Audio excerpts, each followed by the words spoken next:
Are you ready for the word? Yes. Turn to Genesis 6, 7, and 8.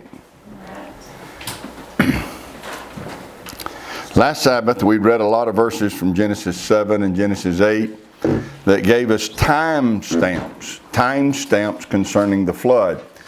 And I told you as we read those that I wasn't sure the full significance of all of those references, but I knew they were important. How do we know they're important? Because they're there. Because they're there. There are no filler words in Torah. Yahweh would not have had them recorded if they were not important. This morning we're going to read some of those references again and look at least one reason that I know that they are recorded there. One important reason they're given to us. But before we do that, we're going to go back to Genesis 6, because you can't talk about the flood without first talking about the cause of the flood. What caused it? What brought it on? Genesis 6 verse 1 says this: It came to pass when men began to multiply on the face of the earth, and daughters were born unto them, that the sons of Elohim, Ben Ha-Elohim, saw the daughters of men, that they were fair, and they took them wives of all which they chose. And Yahweh said, My spirit shall not always strive with man, for that he also is flesh, yet his days shall be 120 years. There were giants in the earth in those days, and also after that, when the Ben Ha-Elohim came in unto the daughters of men, and they bare children to them, the same became mighty men which were of old, men of renown. And Elohim saw that the wickedness of man was great in the earth, and that the imagination of the thoughts of his heart were only evil continually. And it repented Yahweh that he had made man on the earth. And it grieved him at his heart. Notice that. It repented him that he had made man. Verse 7. And Yahweh said, I will destroy man whom I have created from the face of the earth, both man and beast, and the creeping thing, and the fowls of the air, for it repents me that I have made them. Oftentimes you'll hear people make statements like this: how can a loving Elohim, or a loving God, they'll say, how can a loving God send people to hell? Or in reference to this, I've seen and I've read comments where people criticize the story of the flood and even doubt its validity, because they'll say if the story is true, it makes Yahweh look bad because he used his power to annihilate every living soul except for 8 people. They then conclude that if Yahweh is a loving Elohim, then the story of the flood cannot be true, because there's no way a loving Elohim could have done that. Or they conclude that the Elohim of the Old Testament must not be a loving Elohim at all. Both of their conclusions are false, and their reasoning is greatly flawed. To understand Genesis 6, 7, and 8 and the story of the flood, you simply have to understand 2 things first. One, you have to understand Genesis 2, which states this. Look in Genesis 2, verse 7. Genesis 2, 7. And Yahweh Elohim formed man of the dust of the ground, and breathed into his nostrils the breath of life, and man became a living soul. Where did man come from? From Yahweh. He was created from the dust of the ground by Yahweh, and man's very breath is the breath that Yahweh breathed into him.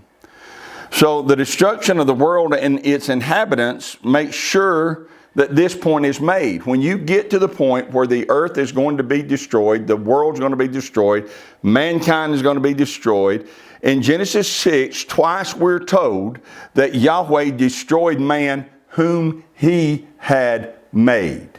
Genesis 2 says he made them. Genesis 6 twice refers to the fact that Yahweh made man. Men did not evolve from amoebas. They didn't come from monkeys. They didn't come from apes. Men were not planted here by some alien life force. Men were created by Yahweh. Psalm 100 verse 3. We learned that as children. Psalm 100 verse 3, know ye that Yahweh, He is Elohim. It is He that has made us and not we ourselves. So those who think they can point their little arrogant fingers at Yahweh and criticizing Him for judging men and destroying them in the flood, they're fools. They want to tell Yahweh that He cannot do such a thing and still be a loving Elohim, while at the same time telling Him that He can't tell them what to do. Do you see the conflict? They're pointing their little arrogant fingers at Him and saying, you're wrong if you destroy men. And at the same time, these folks say, you are not capable of telling me what to do. You don't have the right to tell me what to do. He created us and He created the world that we live in. He has every right to tell us, whom He created, how to live in the world He created. And if men rebel against that, and if men seek to give another power or another being, such as Lucifer, access to and control over themselves and this world, Yahweh has a right and a responsibility to put a stop to it. Did you get that? If mankind, whom Yahweh created and put in His earth, rebel against Yahweh and decide to give access to themselves and to the earth to Lucifer, Yahweh has a responsibility to put a stop to that. Yes. By the time we get to Genesis 6, we're reading about an entire population of people, with the exception of Noah and his family, who have determined to rebel against Yahweh, surrender control of themselves and the world to Satan. In Genesis 3, Kavah gave in to the serpent's temptation. In Genesis 6, we read about how the daughters of men in some way gave in to the seduction of the sons of Elohim, and the earth became filled at that time with hybrid beings. So when you read this in Genesis 6, though it's just a short little clip, there's a lot packed in that short little clip. I've said it before that Yahweh did not destroy the earth. It was already destroyed before He sent the flood. It was destroyed by hybrids, by hearts that were evil continually, and by genetic modifications of plants and animals. What Yahweh did with the flood is wipe the earth clean of the destruction that was already there. So, back to my point. To understand Genesis 6, 7, and 8, you have to understand two things. Number one, Yahweh created man.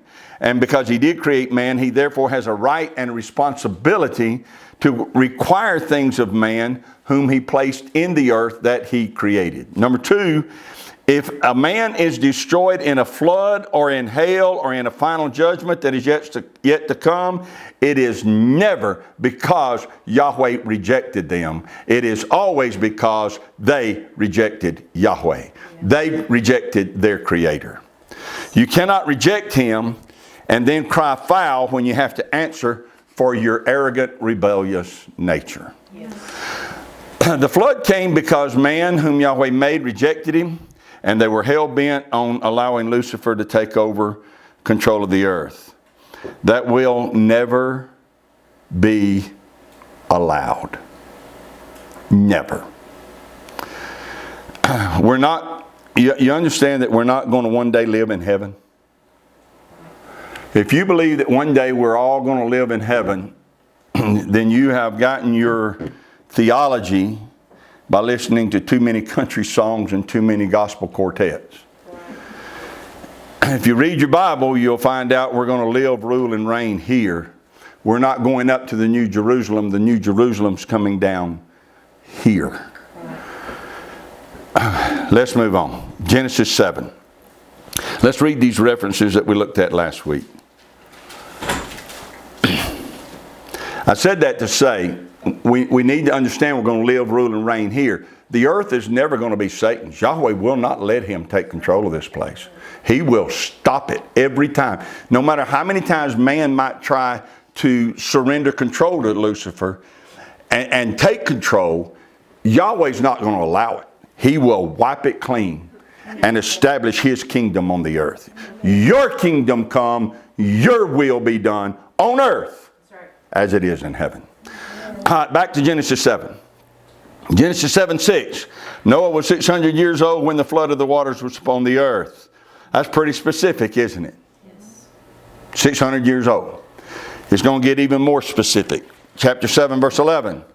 In the 600th year of Noah's life, in the second month, the 17th day of the month, the same day were all the fountains of the great deep broken up, the windows of heaven were open. 17th day of the second month. That is the exact day when the floods erupted on the earth. The 17th day of the second month, Noah was 600 years old. That's very specific. Chapter 7, verse 18. And the waters prevailed and were increased greatly upon the earth. The ark went upon the face of the waters, and the waters prevailed exceedingly upon the earth, and all the high hills that were under the whole heaven were covered. So, how much of the earth was flooded? Everything under the whole heaven. And there are those who speculate, well, this must have been just a local flood. No, it wasn't a local flood. It covered the whole earth. Verse 20 says it was 15 cubits upward did the waters prevail, and the mountains were covered. So, how high was the water, mama? The Bible says it was 15 cubits, 22 to 27 feet above the highest mountain. That's a lot of water. 22 to 27 feet above the highest mountain. Now that's pretty specific. Over the whole earth. Chapter 7, verse 24. And the waters prevailed upon the earth 150 days. That fact's repeated in chapter 8, verse 3. The waters returned from off the earth continually. And after the end of the 150 days, the waters were abated. So we know exactly the day that the flood water exploded upon the earth, and we know exactly the day that the water was restrained, told to stop. 150 days after the 17th day of the second month, the flood waters were made to cease. What day would that have been? Well, chapter 8, verse 4 tells us exactly what day that would have been. It says in chapter 8, verse 4, the ark rested in the 7th month on the 17th day of the month upon the mountains of Ararat. The 17th day of the 7th month is exactly 150 days from the 17th day of the second month. The flood exploded on the 17th day of the second month. It was made to stop on the 17th day of the 7th month, 150 days later. Now, just a quick reminder here, where it says the ark rested on the mountains of Ararat. We talked about this last week. That does not mean that the ark literally sat down on Ararat. It means that it had been under an assault for 150 days, but on the 17th day of the 7th month, Yahweh sent a wind, stopped the storm, and the ark was in calm water over the region of the mountains of Ararat. We know that it couldn't have been resting on those because we're going to read in a minute the tops of the mountains hadn't even been seen. They're 22 to 27 feet still. The highest mountain, 22 to 27 feet above those mountain ranges, okay? You know, when I read this in verse 4, and it says the ark rested, it makes me remember the time that Yeshua once stood on a boat in the Sea of Galilee, and the disciples thought they were going to die. And he was asleep in the back. And they woke him up and said, don't you care that we're perishing? He stood up and said, oh, ye of little faith. And he rebuked the wind and the waves. And they just laid down at his feet, and there was a calm. And that fishing boat rested in the calm of the Sea of Galilee. In Genesis chapter 8, Yahweh calmed a storm that was covering the entire earth. We're not talking about like a steady rain. We're talking about an onslaught of water. And Yahweh, by his breath with a wind, made it stop. And even though the ark had been under assault for 150 days, suddenly, just like that, it's calm. And when everything calmed down, they're over the mountains of Ararat.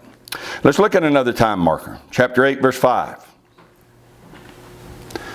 And the waters decreased continually until the 10th month. In the 10th month, on the first day of the month, were the tops of the mountains seen.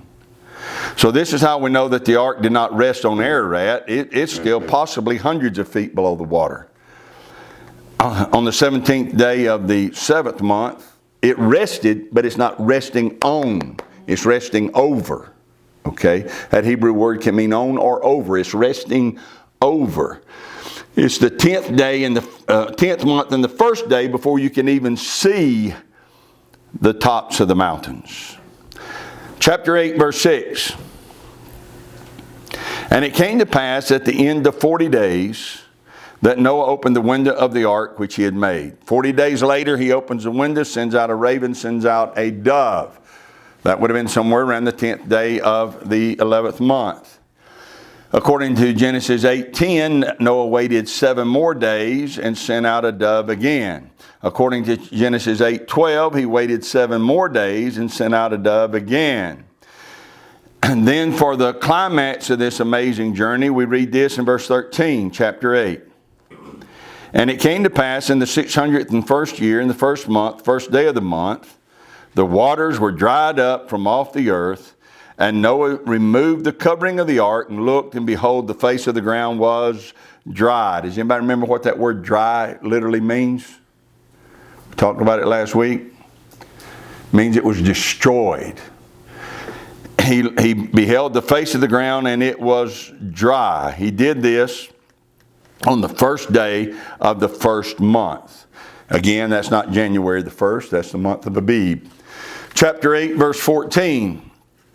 And in the second month, on the 27th day of the month, was the earth dried. This word translated dried, I do not know why they translated it dried. It means the earth was confused and ashamed. It was in bad shape. It had been assaulted for a year, covered for a year with water.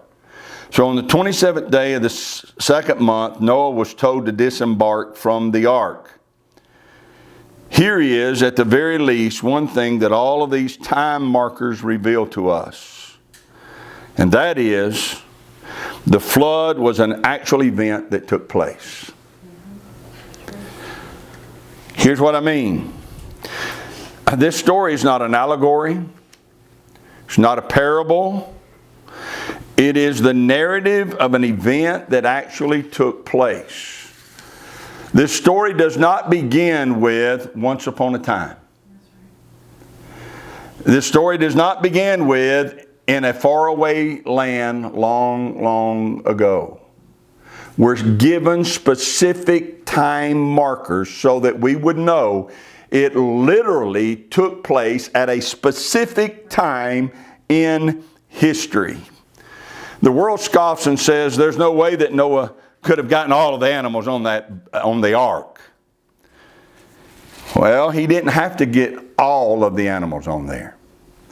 He just had to get 1 pair of the unclean and 7 pair of the clean of every kind. Not every species, but every kind. And that's exactly what he did. Sunday school books and children's books draw an ark that looks ludicrous and unseaworthy. And that's people look at that and laugh and scoff and says there's no way. And that's why the Bible is very specific, not only about the dates, but very specific about the size and dimensions of the ark.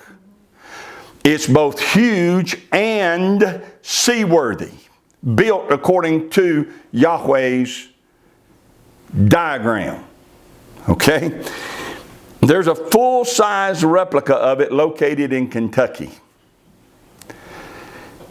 If you ever go there, you'll stand in awe of it when you see it from the outside and when you walk around on the inside of it. It will bolster and strengthen your faith to understand and to help you to grasp the size of this thing that is described to us in the book of Genesis. I'd say to you, just parenthetically here this morning, those of you who have children while your children are young, forget the sand and the beach for 1 year. Where all they're going to learn about is how to get sunburned, and take them to Kentucky. Show them the ark. Read them the Bible. Tell them the story. Make them to understand the reality of the judgment of Yahweh that came upon the earth. Let them behold with their own eyes a full-size replica of this thing that Yahweh told Noah to build. When they built this thing in Kentucky, it cost over $73 million to build it. The thing is massive. Is everything about it perfectly accurate? No. However, it's a far better representation of the actual ark than the one that you and I built with our $73 million. In other words, until we build one, I don't think we got a right to criticize the folks that built that one. It's well worth the trip to go up there and see this thing. Go see it, take your children. Let them know there was an actual ark that carried Noah and his family and the animals to safety. Scoffers say there's no way that Noah could have gotten all the animals on the ark. Well, he could, and he did. Scoffers say there's no way that the whole earth was flooded. It had to be a localized flood. Do you know how much faith it takes to believe there was a localized flood? If there was a localized flood that went 15 cubits above the mountains, and it's only locally, that means you've got a mountain here, a mountaintop here, and the water's 22 feet above it here, but it doesn't spill off on the other side of the mountain. Now that's just ludicrous, right? It's just ludicrous to believe that that could have taken place. This flood covered the face of the earth. Skeptics say there are 300 stories of major floods told by 300 different cultures around the world. That proves that the flood's a myth. Well, when people say things like that, they're revealing their lack of knowledge of the Bible. Noah and his family got off the ark and they began to do what Yahweh told them to do, and that was replenish the earth. Several hundred years later, there's this cat by the name of Nimrod. And he led a rebellion against Yahweh at the Tower of Babel that caused Yahweh to come down and confuse their languages. Genesis 11, let's read it. Genesis 11 verse 7. Let us go down and therefore confound their language, that they may not understand one another's speech. So Yahweh scattered them abroad from thence upon the face of all the earth, and they left off to build the city. Everybody went to bed that night speaking Hebrew. They woke up the next morning speaking Mandarin and Spanish and Greek and whatever other languages there are. They still had memories, and they still had all the stories they'd been told all of their life, but they can't communicate it to everybody. They can only communicate it to those who happen to have the same language as they have. These people get scattered, and they get scattered depending upon who can understand who. These people who get scattered tell their offspring about a flood they're very aware of because it's recent in their history. 300 different cultures spread across the face of the earth are telling about the same event, and that is a catastrophic earth-covering flood. Now, some of the details get changed. All you got to do is think about who's telling the story. Are these worshipers of Yahweh? No. They have rebelled against Yahweh. They're building the Tower of Babel in rebellion against Yahweh. These people do not worship or care about Yahweh or truth in the least. but they cannot deny the fact that a flood took place. And so they tell the story of the flood the way they want to tell it, and they change details however they want to change the details, but they don't deny the fact there was a flood. Those 300 stories do not make the story in Genesis 6, 7, and 8 a myth. Those 300 stories confirm what's told in Genesis 6, 7, and 8, especially when you lock it in with what we're told in Genesis 11. Not everyone told the same story. It got distorted and changed, but it's getting distorted and changed by those who had strayed away from Yahweh. If you want to know exactly how the flood took place, don't rely upon what the other culture said. Yahweh protected the truth and wrote it down in Torah. And He gave specific details. In the 17th day of the second month, in the 600th year of Noah's life, detail after detail after detail, so that we would know the true story. So here's what I'm saying this morning. You must believe in the flood. It's necessary. I am appalled that sometimes you'll hear people say that we have to find a few essential things to believe in order to have fellowship with one another. And so what they want to do is reduce down what we actually have to believe, and it usually comes down to this. You know, you believe that Yeshua is the Son of Yahweh and that He is the Messiah, and you believe that He died and rose again. If you believe that, we can fellowship one another. While I agree that those things are essential to believe, I do not believe that you can truly believe those things if you don't believe the rest of the Bible. If you don't believe that Yahweh created the earth in 6 days, you cannot believe that Yeshua is the Son of Yahweh. You do not believe Noah and the ark, the animals, the flood, the angelic incursion, or if you don't believe all of that, you do not believe that Yeshua is the Son of Yahweh. If you do not believe in a 6-day creation, then you're not going to believe in the 7th-day Sabbath, and you're going to live your life in rebellion to the one whom you claim to worship as the Messiah. So you're either going to have to do one or two things. You're either going to have to change the way you believe and say, well, okay, the earth was created in 6 days, and there is a 7th-day Sabbath, and to worship the true Messiah, I've got to honor that Sabbath. Or you're going to have to alter the Messiah that you worship and have an anti-Messiah who allows you to believe whatever you want to believe. You don't have to believe the Bible in order to follow Him. If you do not believe in the flood, it's impossible for you to follow Yeshua as your Messiah. I'll confirm that in a minute, but that's the truth. If you do not believe in the flood, it's impossible for you to be a follower of Yeshua. Who wrote down the story of the flood? Who wrote it down? Moshe. Say again? Moshe. Noah told the story. His sons told their sons who told their sons the story. But it wasn't until Moses that it was written down. Moses wrote it down not based on stories that he had heard from his youth. Moses wrote down what Yahweh told him to write down. And he wrote down some amazing facts and some specific details about the flood. And if you're going to follow Yeshua, it's absolutely required of you that you believe every word that Moses wrote. People are ignorant of that fact.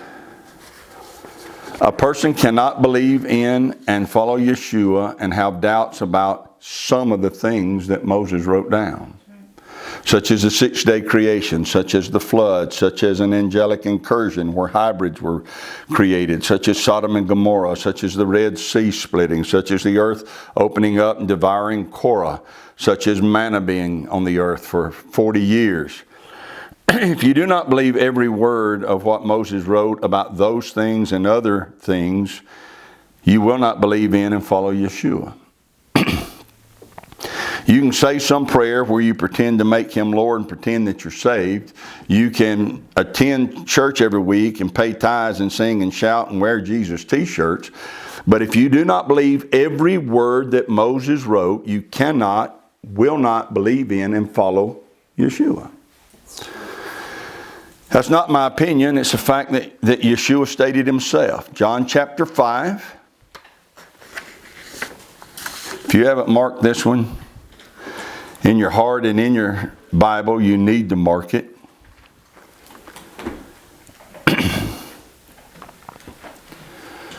John chapter 5 verse 46, Yeshua said, "For had you believed Moses, you would have believed me. For he wrote of me. But if you believe not his writings, how shall you believe my words?"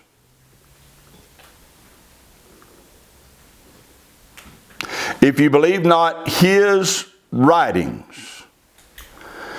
The 6-day creation is his writings. The flood are his writings. Believe in the flood. You must. Mm-hmm. If you want your children to follow Yeshua, you better teach them what Moses wrote. That's right. That's true. For Moses wrote of him. Mm-hmm.